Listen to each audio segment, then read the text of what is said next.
Arsenal and footballing community. It has been a long time, but Albert JTV is live back at the Albert JTV household, as I like to say, Southeast London red carpet. Plenty to discuss. Chelsea won, Arsenal won, Derby Day stalemate. We'll be back straight after the intro. And I can see the logic behind the signing, even though some Arsenal fans.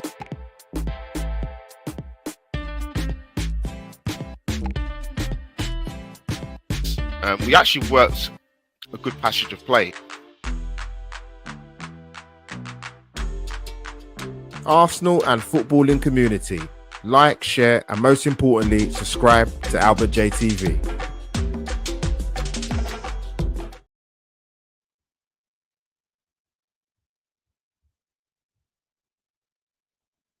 There I am, people. So many things in the StreamYard studio. It's just been a while because I've been so long since I've been back doing it.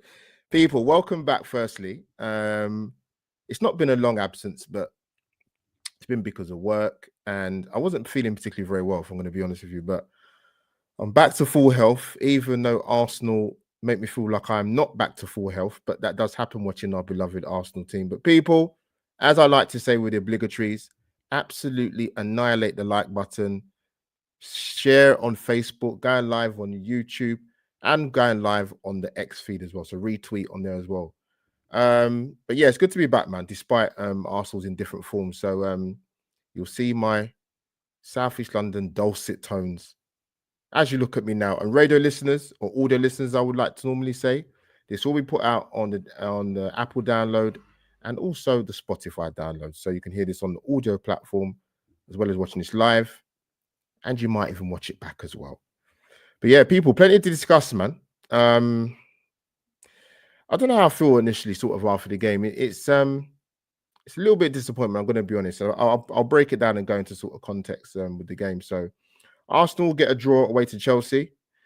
In terms of this game, maybe even a couple of weeks ago, we looked at Arsenal sort of block fixtures in like a fixture of 5. So big up Dan Potts on the 12th Man podcast, was on his channel a couple of weeks ago. Someone put a question in the chat saying, what will Arsenal get in terms of points tally in the next 5 games? And in particular, the Chelsea game, I actually went for a draw at the time.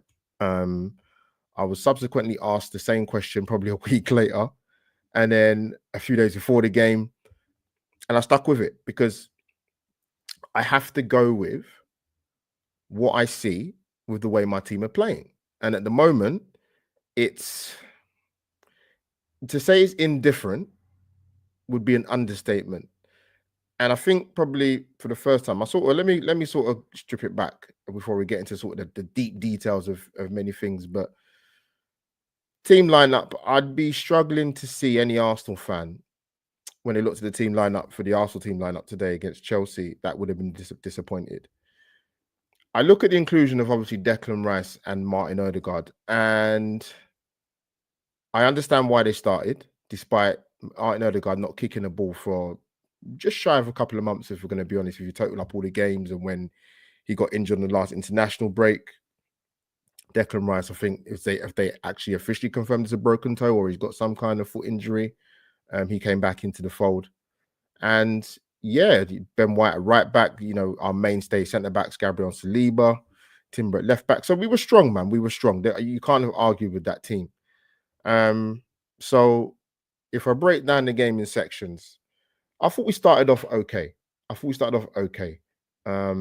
We've got a good record against Chelsea, actually. We now haven't lost there in, this will be, 6 years?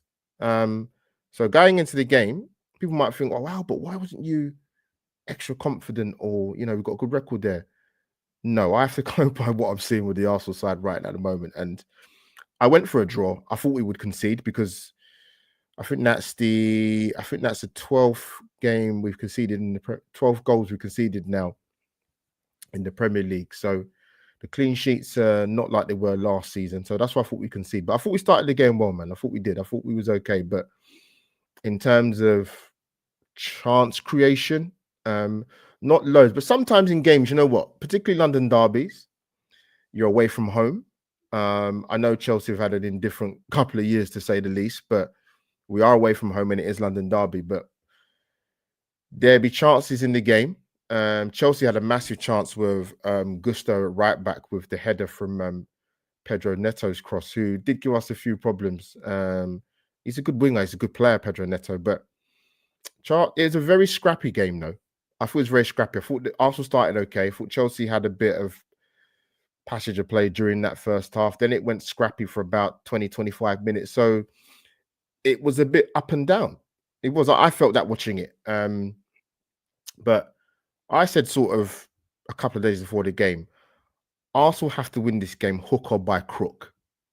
And when I say that, at the time, as well as we weren't playing, I couldn't care less what the result would have been unless today. I couldn't care less what the performance was today, as long as we won. That hasn't happened, but we'll break it down as we sort of go through the match. People, drop your hellos in when you do eventually join the chat. Like I said, get them lights up, man. Smash them, people. But I don't really think either team sort of going in at half time, I would say probably maybe even deserved to be 1-0 up. Because it was scrappy. Both of the winners in that first half were both sets of defenses. Chelsea was strong. Arsenal were pretty decent defensively. We didn't give up a lot of chances. We had Michael Oliver as a referee again, which was like, oh God. But let me cut away quickly because my guy's in the chat. Doug, what's happening, brother? What are you saying? It felt good to relax and watch that game. I never thought we would have been 5 points clear at this stage. Doug, people don't know, he's my guy, Liverpool fan, but he's my guy, man. Love Doug, man.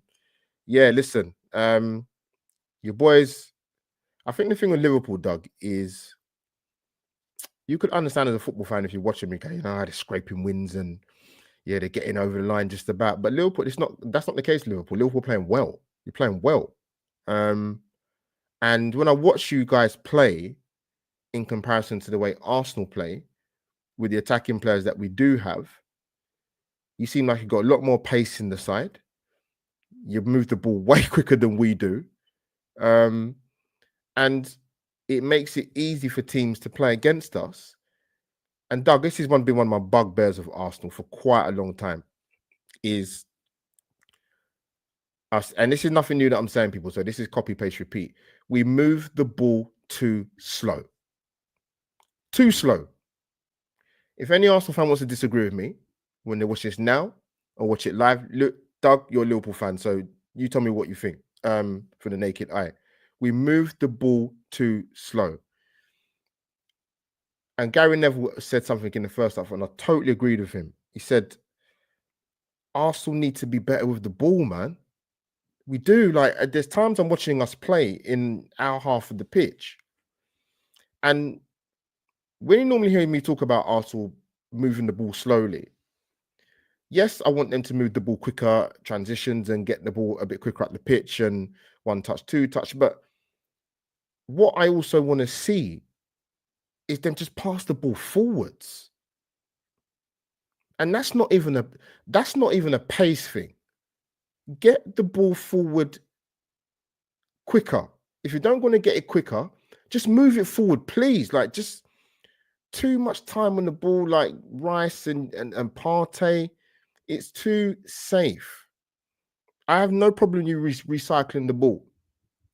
Maybe it's the Pep thing with Maresca and Mikel Arteta, but it's too slow, man. It's too slow. Yeah, I don't know what's happened to it, Doug. Answers on a postcard, because and it's not just today. Let me be very, very clear. It's incredible. Doug, and people watch it now, it was incredibly frustrating to watch the way we were not taking better care of the ball in our half of the pitch and when we got into Chelsea's final third. Because I don't know how you're supposed to score goals when you're not moving the ball quick enough and you're not spotting the passes early enough, whether that's your long diagonals, Saliba coming from the back and moving into midfield. It needs to be quicker. and it's incredibly it's beginning to really piss me off. I'm going to be honest, because it's the same copy paste repeat pattern I'm seeing. So we had a bit of issues because obviously Ben White got booked in the first half, didn't he? So you're up against a dangerous winger like Pedro Neto. I know I think Neto got booked as well, but you put a foot wrong, and before you know it, Arsenal down to 10 men again. But second half, again, I personally thought it was a bit of the same in the first half for both sides. Defensively, it got a little bit helter-skelter in the second half. I thought, again, we could have been better with the ball. But listen, there were definitely goals in this game. I don't think there were a lot of goals in this game, but I definitely thought there was goals in this game. And we got a very big goal on the 59th minute, people. Gabriel Martinelli. He's not been great for me, in my own personal humble opinion, in the recent games. I think this goal will be great for his confidence. But I was listening to some sort of feedback in terms of Arsenal, the game today particularly, and I think I'll give Saka a bit of leeway, because even if you know what he's going to do, it doesn't necessarily mean you're going to be able to stop him. But I think the problem when you watch Martinelli play is, I think defenders are so used to him now in the league that I think he struggles to actually get past defenders or get to the byline. I think that has kind of gone out of the game a little bit, where you have wingers destroying fullbacks and going on the outside and getting crosses in. There's very few wingers that do it. But I don't feel like, as an Arsenal fan, watching him play Martinelli. So that's why I was glad I got the goal, say that he's necessarily going to beat his man, or he's going to give us that spark or give us that moment. I'm still kind of sitting on the edge of my seat waiting for that. You can talk about whether Sanchez is poor for the goal, but again, Martin Odegaard, I guess that's why he started the game, because he can produce that moment of magic, or playing the killer pass, or playing the right pass, and he did. And we're 1-0 up with 59 minutes gone, 60 minutes. So even though we went 1-0 up, I'm going to be really, really honest. I was never comfortable with Arsenal seeing that game out at 1-0. And purely because, if you look at our record, I think they said our last away clean sheet in the Premier League, if I got that right, was Spurs away. Spurs away. And yes, that does feel like a lifetime ago, to be totally honest with you. So the clean sheets are dried up. So I wasn't confident us maintaining that lead throughout the course of the match. So I think that's why it's important that we got the second goal. And it probably would have worked in our favour a little bit more, because we've got the goal, we've gone 1-0 up. Chelsea might have to come out and play a little bit more, and we catch them on the counter. But that wasn't to be the case. And I don't know how you guys feel, man, watching this live on X or YouTube or Facebook, but I was absolutely furious with the goal we conceded. I mean, I think it's come from their corner on our right hand side of the pitch, on Ben White's side of the pitch, or it was a cross. I think it was. It's gone deep to the far post. Saliba's come out to try it and win it, hasn't won it. But you've got your midfield players or your wingers, whoever it is, whether it be Martinelli or Saka, particularly probably Martinelli because it came from that kind of side of the pitch. You have to get out to the player a lot quicker. You cannot let him get that ball on the edge of the box and turn when he's left-footed and he's facing our goal to get that shot off. And we paid for it because we conceded it to go 1-1. Herrera's got no chance of winning that. It's a great strike by Pedro Neto. I thought had a decent game. And we're 1-1. And you saw the reaction of Gabriel, the centre-back, when we conceded the goal, because it was poor. I know Mikel Arteta wasn't happy with that. And I was sitting there I won't use the exact words I used at the time when the goal went in, but you can fill in the blanks, can't you? Really poor goal to concede. Because I can't say when we went 1-0 up, we was completely under the cosh, because we wasn't. But I know we had to get that second goal, because There's no way with the way we're defending at the moment and the way the results are going that we're going to see that game at 1-0, and we didn't. And we conceded to go 1-1. So that was very frustrating to go 1-1. And you're looking at it, and we made a double substitution. Who came off? It was on 71 minutes. It was Trossard and Moreno come on for Martinelli and Declan Rice. And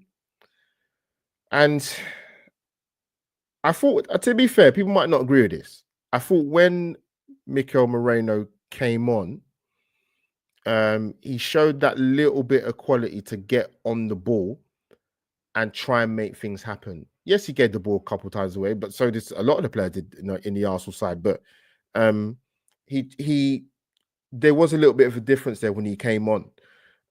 Again, with him, to me, it's just a thing of he's got to adjust to the league, because he's very good on the ball. He looked good on the ball, but when you're playing in the Premier League and you're away from home and you're playing in London Derby, you take too long on the ball, you're going to get caught. But there were times when he actually controlled it pretty well and in pretty tight spaces and got us turning and got us up the pitch, and we transitioned a bit better. But Trossard came on, was lively.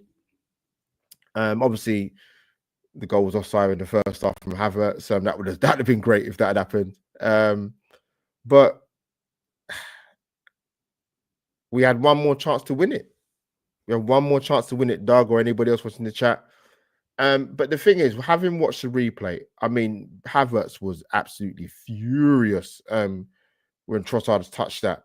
But it looked even if Trossard hadn't touched it and Havertz had put it in, but at least give them that decision to make. But Trossard's obviously got in the way, and it's gone wide for a goal. It's gone behind for a goal kick. But I think it would have been very, very, very, very tight to see if Saliba was actually onside. He looked slightly off, so maybe even if we'd have got the goal, it would have been chalked off anyway. But Arsenal get a point. I actually went for a score draw. I think I went for 1-1, or I went for a draw, whatever I said. But I definitely went for a draw. But I just think Arsenal, with the way Liverpool playing, with the way City are faltering, Arsenal had to win today. They absolutely had to win the games today, and they didn't.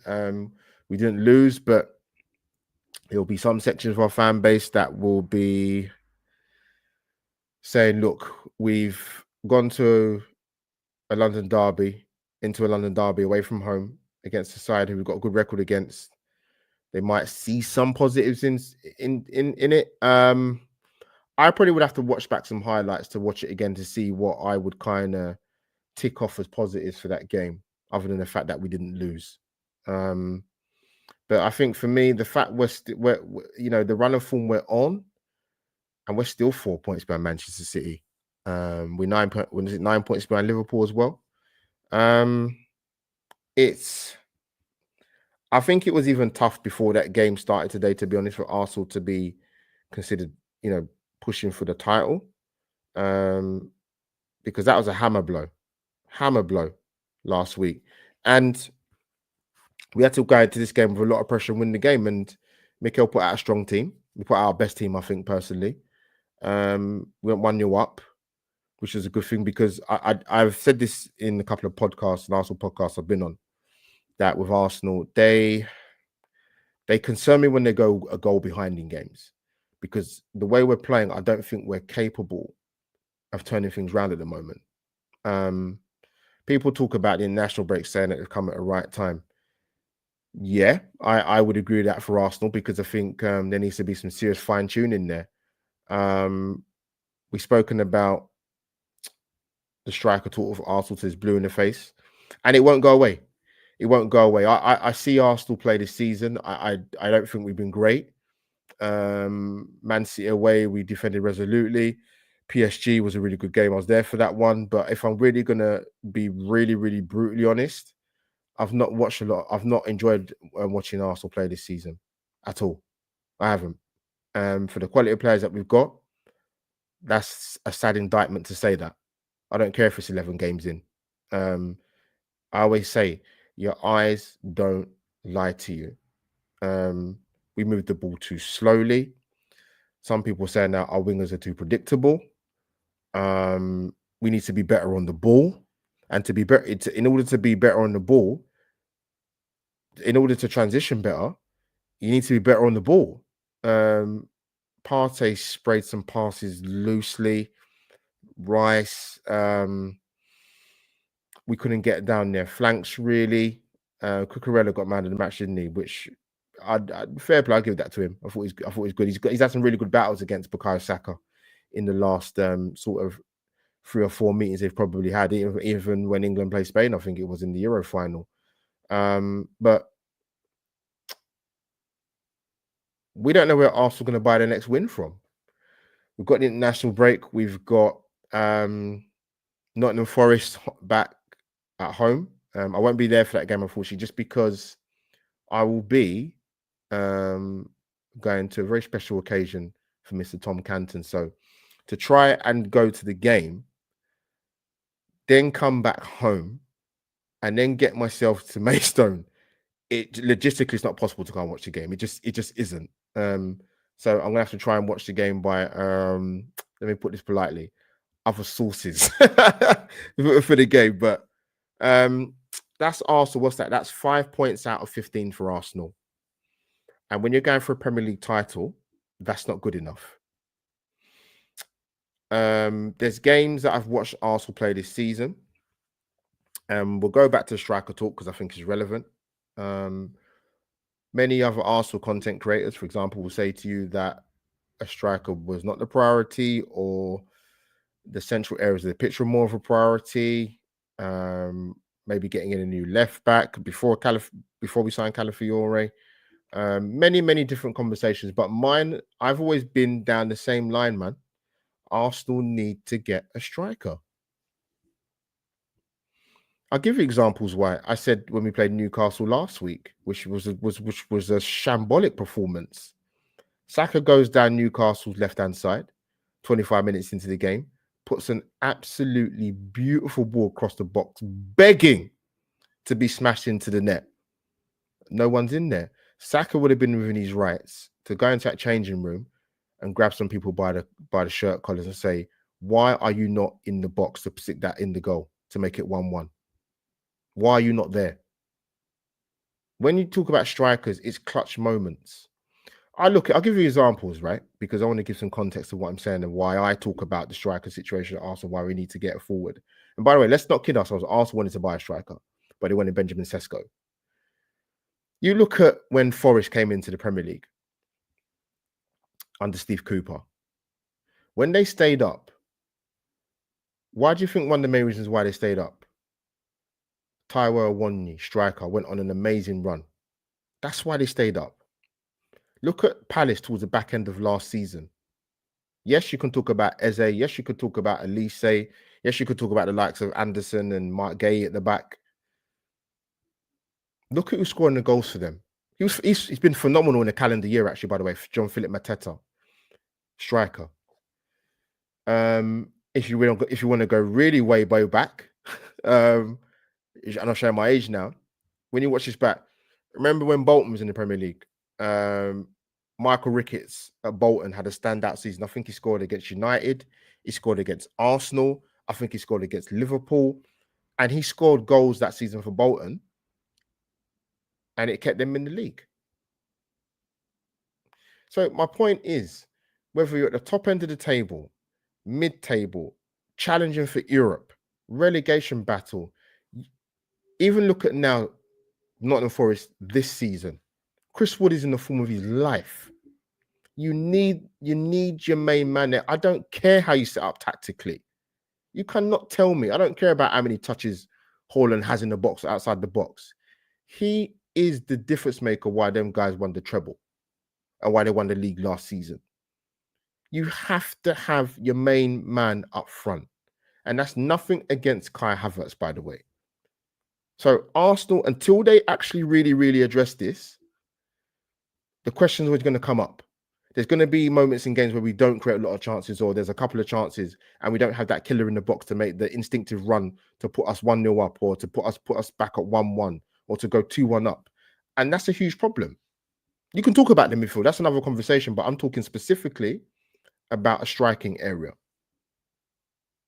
Every other team in the league or within football in the last 10, 15 years knows how important it is to have a striker up front, to be the finishing touch to a five-man move, getting the ball forward effectively and quickly.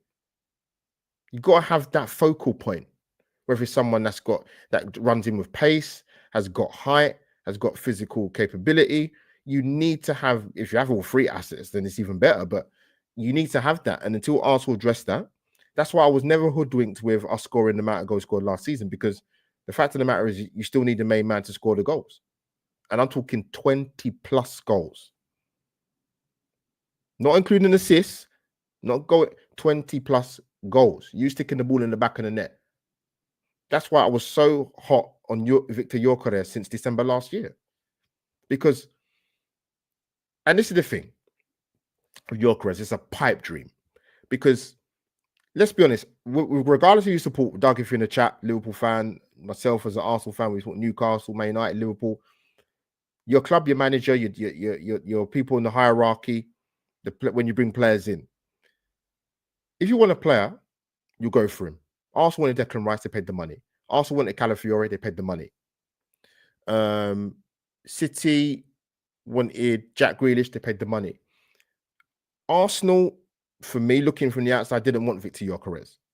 And they didn't want him because they wanted Benjamin Sesko. Now, you hear with Sesko, he didn't want to sort of be second fiddle. I don't think it's that. I think it's more the fact that he wants to maybe have another year at Leipzig or a couple more years. And I said this before, said it on Potsy channel. I'm going to say it on my channel as well now. Don't be surprised if you see Benjamin Sesko in an Arsenal shirt. Because that's the guy Arsenal wanted. They didn't want Tony. They weren't thinking about Watkins. Osherman was a pipe dream for the Premier League regardless. Forget whether it's Arsenal. That wasn't going to happen. But they wanted Sesko. And that might not please a lot of Arsenal fans. He's got some very good attributes, by the way. I don't think he's personally ready, but that's who Arsenal wanted. Let me come to the chat quickly. Yeah, big up to you guys, man. Suj, man. Love you, bro. Nice to meet you the other day, man. Thank you for tuning in. Frustrated, my friend. Very frustrated. I said a draw. Used on the stream with me with Potsy and judges. Said Arsenal will get a draw. I fought it for a couple of weeks. I look at the way we're playing. I look at the way we're not creating chances. Even when we do get chances, we're not finishing them. Martinelli in the first half, for example, he's got to put his laces through that. For you to try and side foot that from that angle to put it in a goal where you try to put it, you'll hit that shot 1 time out of 10. If you're going to do that, you've got to go to the goalkeeper's right, not the goalkeeper's left. He's got to put his foot through that. And he had a big chance, obviously, against Martinelli had a big chance against someone else, which he should have scored. But it's tough, man. Listen, we still got a lot of football to play. Let's have it right. We've got a lot of football to play, but I can't sit here as an Arsenal fan and lie to you and say to you that I'm either happy or I'm not incredibly frustrated, because if Doug's boys, Liverpool, go on to win the league or finish higher than us, there's a conversation to be had that Mikel's probably toast. That doesn't diminish what he's done in his time at Arsenal. But people will still always ask the question anyway, whether you're Mikel Arteta, you favour him or you don't. That question is always going to come up. But people are going to say, or whisper it quietly. You know, maybe we need to look further afield if we can't get out of a rut and get ourselves back on track to push this league title. Because City, the way they're playing at the moment, we're not taking advantage, and that's what's pissing me off even more. I don't even put Liverpool in that conversation. You know, I haven't even put Liverpool in that conversation with that. Listen, let me go to Albert Schultz. Big up to you, man. Long support of the channel, man. Yeah, listen, he has some very good attributes. I'll be honest, what I saw in Euros, but I did say this. I said maybe he plays for a better club side than he plays for his national side. That's no disrespect to his national side, but he has some big chances in that in that Euros, but he didn't stick away. But let me come to chat quickly. People, get your questions in quickly because I'm going to log off because I want to have a nice, relaxing Sunday evening. But it's good to be back live, man. Like I said, I've been working and not been feeling too great, so I'm back on a Sunday night with you people. I know how the club works. I also know how Arteta is not the one for us, but nobody at the club actually cares about winning major honours, so Arteta will just stick around for as long as he fancies. That is probably the general consensus because unless the owners wake up one day and say, you know what, we're gonna have to look for someone else. That's literally what it's gonna have to be.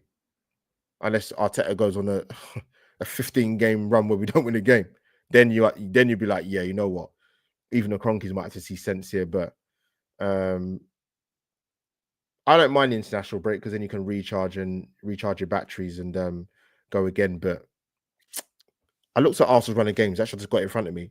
So Forest at home after international break. That's Saturday the 23rd. Sporting Lisbon away, which is my guy Victor Gyökeres, and we've got West Ham away on the 30th, which is the same day England Lionesses are playing USA, which will be a tasty game. But yeah, the way West Ham are playing, Jesus, Lopetegui, the way the West Ham fans are talking before the start of the season, they're going to finish in the top 6. But they've had a rude awakening this season. Like I said the other day, I think his time is up. I don't think he can get us over the line. Suge is a fair point. It's a fair point. I think the problem with sections of our fan base, and anybody who watches my channel, I'm very key to use the word sections because I'm not talking about all Arsenal fans. If you dare say something against the popular grain about the manager, then not so much you being negative, but what they'll turn around and say is, and Suge will probably agree with me, is we're only 11 games into the season. We're only 10 games into the season. We're still in all the domestic cups, even though the FA Cup doesn't start till January. But then conversations will slowly disappear. Because as I said on Potsy's channel, on Judge's channel, when Potsy and Judges were co-hosting, Suji was there. The season will move very, very quickly. We'll come up to the Christmas period is not far away. The Christmas period is not far away. Then we'll be into the new year. Then we'll be into January, February. And then my question, as I said in the time, is what are sections of fan base going to turn and say then? Because we're 9 points behind Liverpool. Liverpool will drop points, but are Arsenal capable of taking advantage? City will pick up again because it's just them. It's just how they work. And being under someone like Pep, he's not going to be happy. But Arsenal needs to buck up their ideas quick.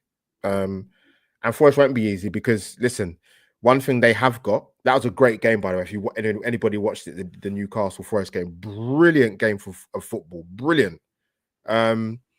Is Forest speed, quick, counter-attack or not, quick, move the ball quicker. Alanga, Callum Hudson-Odoi, Murillo at the back is brilliant. You got is it Yates in midfield? Milenkovic has been brilliant for them. Chris Wood has been on fire. I think Nuno and Chris Wood got player and manager of the month, didn't they? Which is no surprise, they deserve it. Right, there's a question there, so let me go to it because I'm going to wrap up soon. How do you feel about how we conceded the goal today? Neto have a great finish, but he should never have as much space and time in the centre. Yeah, I spoke about the goal. I was fuming. I was absolutely fuming because that goal comes from is either a corner or a cross from Ben White's side of the pitch. Saliba's come over to try and win it. Your midfield players cannot allow attackers to come that close to the goal with no one tackling him. That's unforgivable. That's unforgivable. Because you saw Gabriel's reaction when that goal went in. You're looking at his midfield players to say, like, what are you doing? You cannot be letting the man on his favoured foot smash the ball in from there. So from that point of view, we got what we deserved. Great strike, by the way. But we got what we deserved. But we need to get some pace in this side, man, or move the ball quicker. I don't know how we do it. Because you see the way someone like Moreno plays. Thomas Partey is good technically in that sort of deeper role in the 6, but sometimes he's incredibly sloppy giving the ball away. That's what I'm saying. We need to be better on the ball. It will help with getting Martin Odegaard. And big up to Martin Odegaard, by the way, because he's not played a lot of football, and the man's come on and done 95 plus minutes today.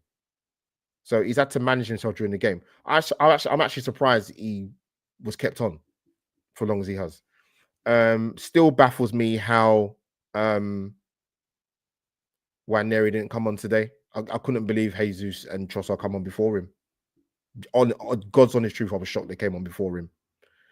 He would have been that spark. He might have been a little bit different. You know, the way that game was being played, it was crying out for us to bring him on.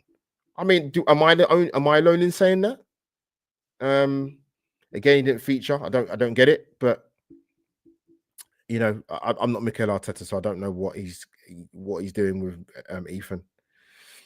Question: do you still see strikers apart in January or something else? Suj, I'm going to say what I said the other day, and for people that didn't hear me say it, I'm going to repeat it again on here on my channel, because people were saying about Arsenal can rectify things effectively in January, right? Let's be really, really serious as Arsenal fans. I don't care how long you've been supporting the club. If you've been supporting the club, if you've been watching football in the last 10, 15 years, you know what I'm talking about when I say what I'm about to say now. When it comes to January transfer window, one, it's a difficult window anyway. It's not an impossible window, but it's a difficult window. It's not Mission Impossible Tom Cruise. Let's have it right. However, we talk about as Arsenal fans that Arsenal don't address what they need to address properly in the summer window. What gives you the confidence as an Arsenal fan that Arsenal would address things in January? And that's a deadly serious question. Arsenal, I'll be gobsmacked if we bring in anybody in January. I'd be even more gobsmacked if we bring in a striker in January, because Sesko's decided to stay at Leipzig. Gyökeres, I don't think is on the radar, and he absolutely should be. And then you look around, and there's a guy that they've spoke about, Suj or Albert. Help me in the chat. He was is it Marmousse? Is that right? I'm not.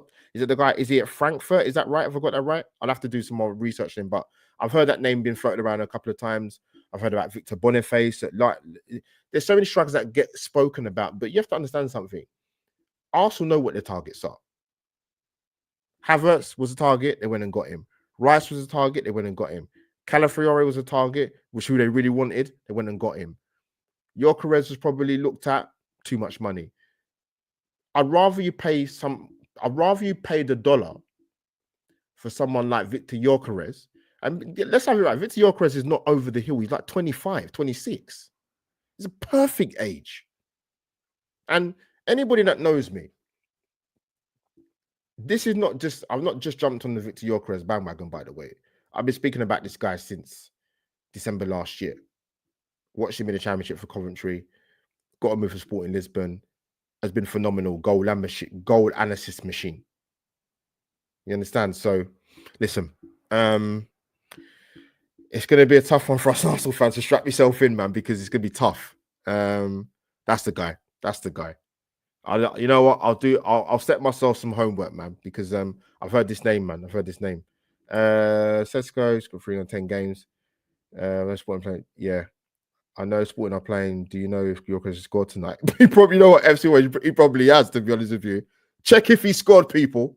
But yeah, big up to the people in the chat, by the way, because like I said, it's been a while. I've not been feeling too great, and obviously work takes over. But listen, man, I put my work in my channel, and of course I was going to come back. Martinelli, big up for getting the goal today. We've lost how to keep clean sheets. We've lost how to score goals from set pieces. Yes, we got a goal in open play today, which is handy. But Arsenal got some important games. You're right, Forest is not going to be easy. It's not. Because we're going to be playing them at a time where we're not winning games of football. I think they said Arsenal have gone 4 games without a win for the first time in 18 months. It's a long time, man. Definitely a long time. But yeah, once Odegaard comes, gets his full fitness back, and I just want Mikel to let Waneri off the leash a little bit more. I understand you want to ease him in slowly, but we've played 2 out of the promoted Premier League clubs. Bournemouth away. You know, Newcastle away, Champions League games. You can't just only play him in the Carabao Cup. He's shown that he's ready, man.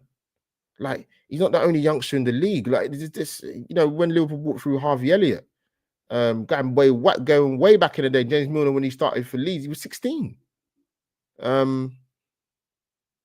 Foden, Palmer, Jamal Kwanzaa. There's loads. But yeah, this guy, man. And the thing that winds me up the most with the Nwaneri thing before I finish up is he plays in a way and plays in a position where we need a little bit of help. We need a little bit of help. And that's not, and he's not, I don't think he doesn't trust him. We wouldn't promote him to the squad if he didn't trust him, but he's shown enough flashes to show that he should be playing more minutes ahead of Trossard and ahead of Jesus. Most definitely before today. God dear. But yeah, it happens. But people, let me come to chat quickly before I log off. Sorry, people. Audio listeners, you hear me waffling away, but I'm just engaging with my amazing community in the YouTube chat box. So let me come to chat quickly. Yeah, we are. We've got a fantastic record. Was it 27 goals from set pieces in the last 2 seasons? That's great if you look at it, but if you actually look at our recent performances, we're not even doing that well. And that's even with good delivery from Saka. Question: When Arsenal fans, who would you bring in? There's managers out there like Ancelotti, Simeone, Zaghi, Hans Flick, Zidane. Do I need to go on? You know what it is, AFC always. And I said this even when Wenger was here. I know people were having permutations about. I mean, if it's down to some of the Arsenal fans, Arsenal Wenger will still be the manager till he's about 150. But football doesn't work like that. And I always say to people, there's no point. People say to you, for example, big up all of you in the chat, I'll go, but give us a name. You give them a name, they go, we can't get him. And you say to them, okay, you know what? I'll be honest with you, I don't have a name. You should be next Arsenal manager. Yeah, but you should have a name. But you can't. It's like you can't win. I don't get paid to make decisions to bring the managers to Arsenal. That's not my job. I'm a fan. But in sort of AFC ways, what you're saying, like there is always a manager out there to come in. Whether you are a YouTube content creator like myself, whether you're just a fan, whether you are a journalist who supports Arsenal, whether you are someone that supports Arsenal and watches them at the most stupid hours of the clock in, like in Australia, like Suge, for example, there's always a manager out there.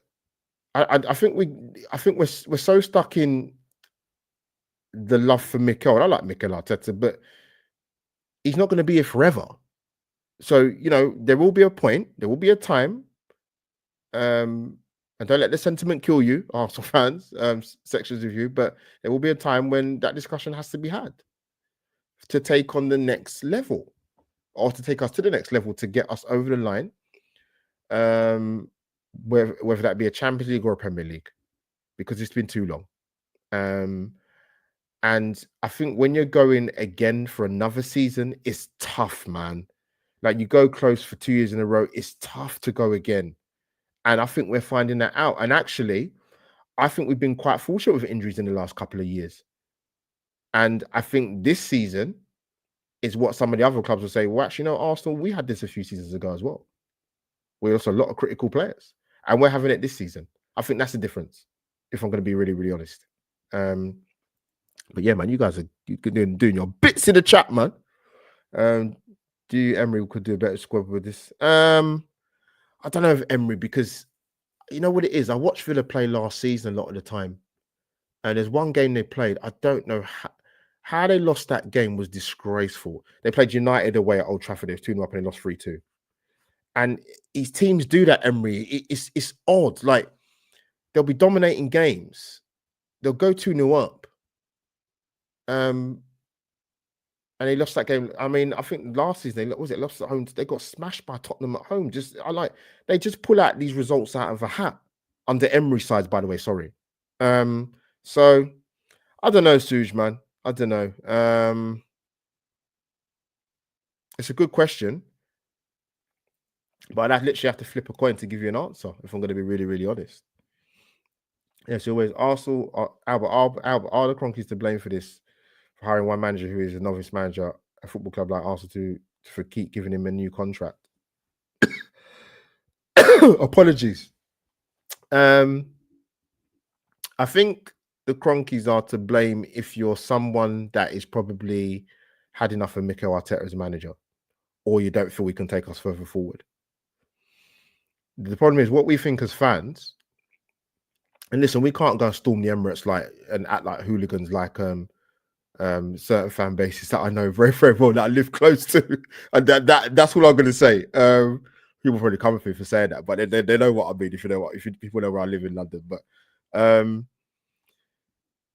because obviously they feel he's doing a good job. But I think it's like I said to you earlier, it literally gonna be a case where they have to wake up one day and go, you know what, oh, actually, I might have to move him on.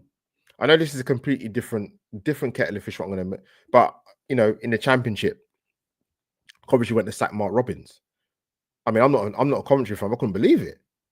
I'm thinking Coventry were a goal away, a VAR goal away from making a Wembley final since they won the FA Cup in 1987. I don't think they made a cup final appearance after that, unless someone's going to tell me in the chat. They were a game away from the Premier League when they played the playoff final against Luton. They've had quite a few Wembley appearances in however many years due to, being in the lower leagues or League Two, I think, or League One even at one point. League One, definitely. He's done an amazing job there, but football is football and it's ruthless. And you might think to yourself as an Arsenal fan, well, football's ruthless by kind of logic. Then why is Mikel sending the job? Because there are points where he could have lost the job. Yes, there's been gradual improvements on and off the pitch. There's been a lot of change off the pitch with Vinay and what's his name? Richard. They call him Tricky Dicky. What's his name? The lawyer, the one that does all the contracts. Oh God, Richard Garlick. Obviously, I think they've brought in the new guy. Is it James King? Obviously, Edu. There's been spoken about for a couple of weeks that maybe he was going to go anyway. He's gone. So a lot of upheaval, but that happens at chief executive level. It's not uncommon. The timing was a bit off, of course, but it's football. It's football. A lot of the commentary fans I know were angry that they sacked Mark Robbins. They weren't in the bottom three. A couple wins, they'd probably move up to the top 10 or top 7, top 8. But that's football, people. It's ruthless. Tough decisions have to be made. But we'll see what happens, man. Oh, should I come back to that already? Sorry. Arteta outperformed when he hit references in London. Arteta outperformed when he hit 83 points 2 seasons ago. Last season we hit 90 points. What are you guys smoking talking about a change after 11 games? I don't think it's so much the change after 11 games, Matthew. I think where some of the Arsenal fans are coming from is probably when the season's done. They weren't. You're going to get a lot of. Listen, I'm in the YouTube space, so I know you get a lot of noise after 11 games, but I think more so Arsenal fans are talking from a point of view that what he does this season, because if you get a situation where Liverpool come in and finish above us or they win the league, people will be scratching their head. There's no divine right to win a Premier League title. As you see, we haven't won one since 03-04. I'll take your point about the points total, but I think for me, for Arsenal to win the league, I've always said this, you've got to hit in excess of 90 points. When I say 90 points, I'm talking 92 plus. There were a couple of seasons where City fell short. That's because the league was already done. But Arsenal have to hit that mark to win the league. And even then, that's not guaranteed. But at least give yourself the opportunity to hit that points tally. But they're going to have to go some way, man, because the way they're playing at the moment and the results we're getting at the moment, we're way off that, Matt. Way off that, hitting that target. But listen, it's a long season. Hopefully Arsenal can find something and get out of this rut, because the problem is leaving Arsenal's title running tatters if it hasn't done already. You're expecting Liverpool to lose a couple and draw a couple, which can happen. They've not had their spell where they've been off it. but we're also not in a position where we're 9 points ahead. We're playing catch up. Will that work in our favor? Not sure with what I'm seeing at the moment. So, like I said, football can move quickly in it. But people, I am done for the night. I want to big up to you guys in the chat for joining me for this late night Sunday night stream with Albert JTV, as what I call it, my Southeast London red carpet. But people, smash a like, get your virtual waves goodbye. If you're on Instagram or Twitter, my Twitter and Instagram handle is below the screen as you're watching the live stream now. For those who are watching on audio, listening on audio, should I say, Twitter handle is at AUMO57. And also my Instagram handle is at AUMO15. But yeah, big up to people in the chat, man. Albert JT is giving you a clap. Fantastic interaction. Very frustrating result today. Smash the like button. So people, if you don't know what to do by now already, this is what you absolutely should do.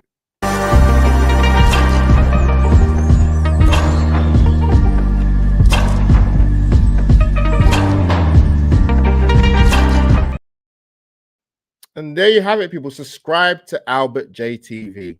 So yeah, listen, we've got an international break. Whatever you guys are doing, I always say to people, relax and take your Arsenal hats off if you can for a little bit, and just go and chillax. Spend time with the missus or the dogs or whatever floats your boat, man. Go and watch a movie. Go and do something to relax. Go and book a massage or something. I don't know. Try something. But yeah, big up to you people for joining me, because like I said, it feels like I've been a while since I've done a live stream, but I was always going to come back, man, and keep the regular content. You will also see me on the hybrid squad talking Arsenal women's, because there's a lot to talk about. We still have no manager. Renee Sleggers is doing a fantastic job at the moment. Arsenal winning games of football, Arsenal ladies. So long may that continue. I know who I want as the manager personally, but if you heard me say it already. Another episode of Live Stories. Hopefully, I'll be having one in December. I've had my guests lined up for quite a while, but you have to work around people. And not so much them being available for you, but you need to make yourself available for them depending on their schedule. So Live Stories, which I love, which is a content series I love doing. If you haven't watched it already, people, go back and look on my channel and watch some of the episodes. And yeah, you'll see me probably on the 12th Man podcast or the Good to Talk TV or Lee Judges TV. But people, that is Albert JTV over and out for another, what is it? Match reaction show.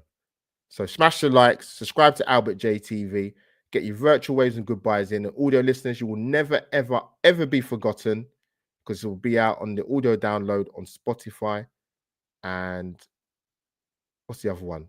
Apple downloads, or wherever you get your podcast from. So that is Albert JTV over and out. Good night. God bless.